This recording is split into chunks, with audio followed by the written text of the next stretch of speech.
I think people should know that mental health is as African is mental health. There is this thing that we black people like to, especially Nigerians, like we have this Odeshi mentality, like nothing can get to me, but that's a lie.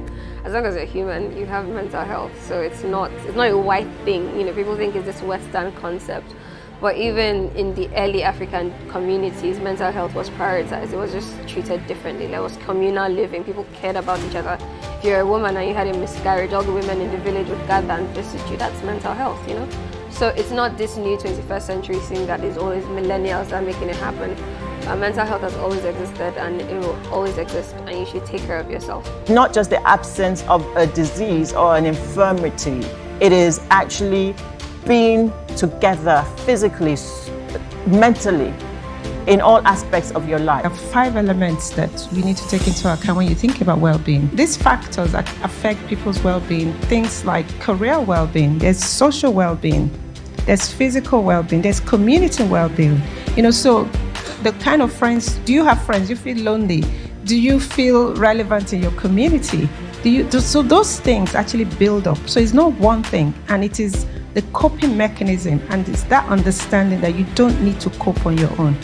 So we decided to do this, and we said this is one of the ways to show and orchestrate and solve this problem that people run away from, and yet it's a reality. So I'm happy that this has commenced, and I know we're going to go to different levels, and I've been told by Bola, don't worry, we'll do some therapy, we'll try and address some problems as we possibly can as a foundation. Because this is not our usual route, but we believe that given its importance, and because we have over 20,000 staff across the globe, it's also something we should pay attention to. With really what's just been happening in the world in the last few years, I think it's more important now than ever for us to prioritize our mental health and our wellness, physical wellness, mental wellness, spiritual wellness, all in all ramifications. Understanding that you need to take care of yourself mentally, because that affects everything, every other thing, physically, your job, your life, your career, whatever it is you're doing, relationships, right? And so I just believe, if you don't take care of this, nobody will do it for you. You have to be in charge of your life. Well, this is my first time, and indeed I enjoyed the exercise because the therapy session I had with one of the consultants was very, very fulfilling. There were a couple of things I was not aware of, going on around and within me. I was able to offload one or two things. I was able to have a tete-a-tete with him, and our conversation was very, very productive, to say it's in light terms. We are all unique and we are all special. It's time we harness that power that we have, and the best way to do that is to talk to me.